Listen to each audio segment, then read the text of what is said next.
team, welcome back. I'm just giving you a quick update on a new product that I'm working on.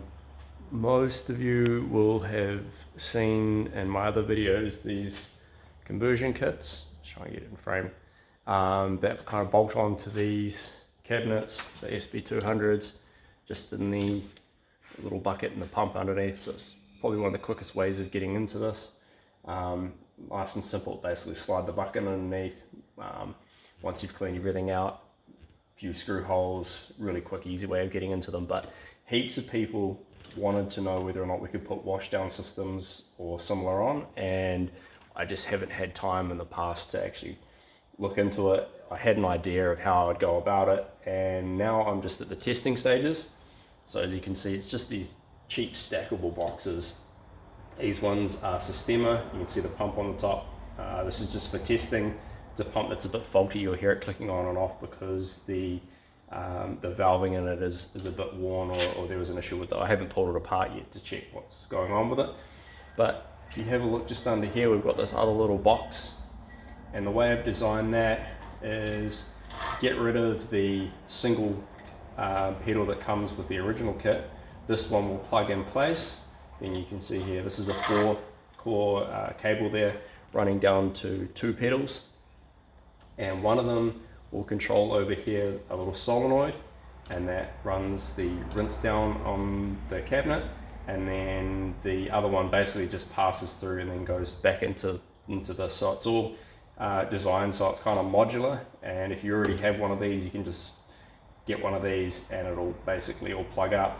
This will slide in underneath, and then there's just basically a passover that runs between the overflow level of this bucket and then into this box. And that's why I've gone for this type, not the larger blue type that I use in the Tornadoes, just because the height of that would be too high, and then it would cause all sorts of issues with the pre-existing reservoir buckets that I'm using in here.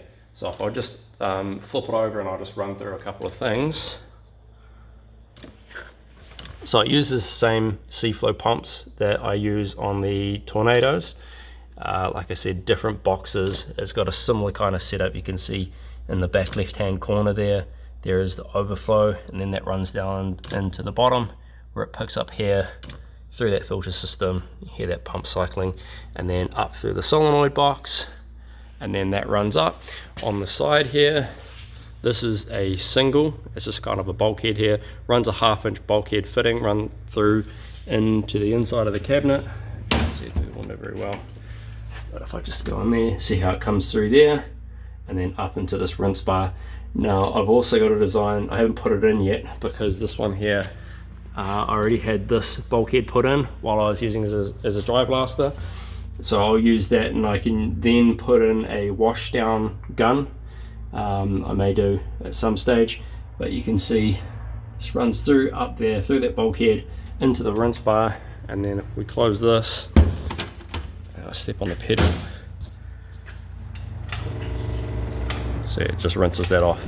So no need to put a wiper in or anything. There's nothing modified on this cabinet except for this point here, which isn't necessary because the other type of bulkhead I've got has got 2 ports. So one will be used for the rinse bar, and then the other one is used for the washdown gun. And then it basically, just like a regular closed loop, will run through.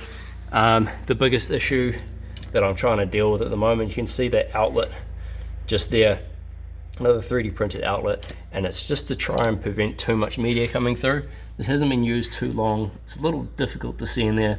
There is a little bit passing through into that top box, but most of it seems to be settling out. When I had a check in the bottom box, it doesn't look like there's any media getting through into that. Admittedly, I haven't got the washdown gun on there just yet. That may change things. But the whole purpose of this is there's quite a few of these out and about now, and I wanted to be able to first of all provide the washdown system, but I also didn't want it to require a whole new setup here that I'd have to change and make it really expensive. So at this stage, it's pretty much just the wash box, the outlet, the rinse bar, just bolts in here. So you replace these with, these are M4 by 25 stainless, and then that rinse bar, let's have another quick look in there. That rinse bar just bolts straight on.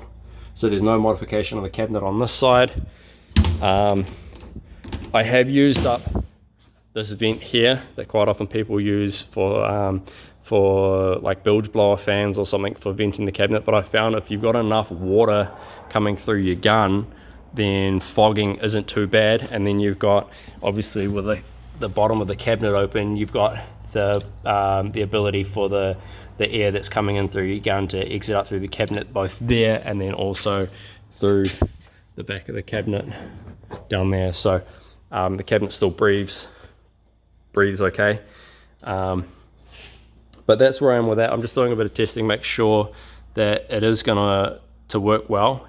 And like I say, the design principle has been to make it so that it works like modularly with this setup. So one thing I did notice is it's getting the glove rings and gloves to seal up is a little bit more difficult, just because you see the amount of water that runs down the window. Really good for washing off the cabinet. If I just start it up, and we'll just spray some.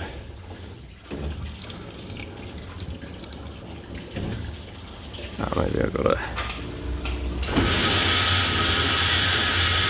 Trying to blast on the top there without getting the glass too much, just to show.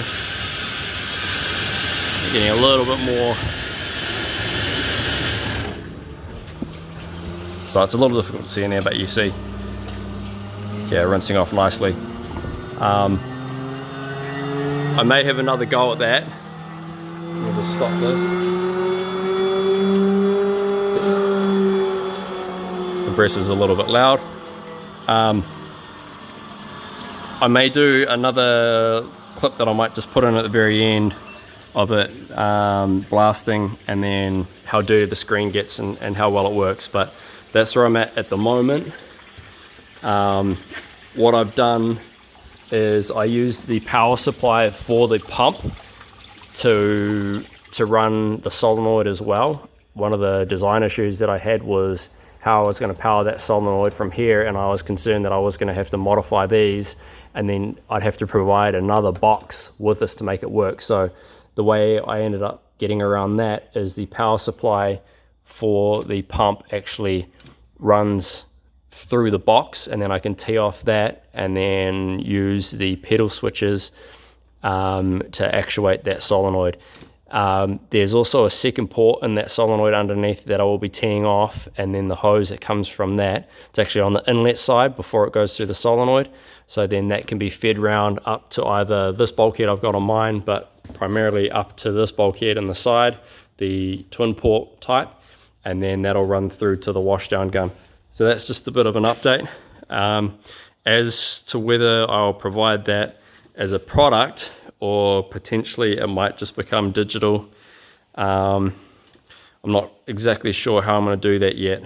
I may start putting up all the intellectual property for the conversion kits, just because I can only really supply markets here in New Zealand and in Australia. So I'm thinking about maybe making all that available so that people around the world can build them and provide them for their markets, in which case I'll probably start focusing on the digital sale of this sort of thing. Mostly because I'm spending a lot of my time in manufacturing here, and that's slowing down development. I don't get to spend as much time developing the product as I'd like. So if we can digitize some of this, and if I can move some of that income away from the manufacturing into digital products, then I can actually spend some more time on the research and development and creating more products. So that's where we're at with that now. One other thing, it's going to be reversed and hard to see. Maybe I'll flip that when I'm editing, but this is the new branding for the other cabinets, and I'll probably pass that branding on to the conversion kits as well. But that's just a quick update for the conversion kit based closed loop systems. So I probably should have mentioned that at the start. It might be a little bit choppy because I might redo that introduction, but apologies for that. And if anyone has any input or things they'd like to see out of this type of closed loop system, or any other products that they want to see for these cabinets to make the conversions easier, leave them in the comments, or you'll find my email in the description and just flick it through there, and we'll see if I can add that into future designs. Thanks for watching.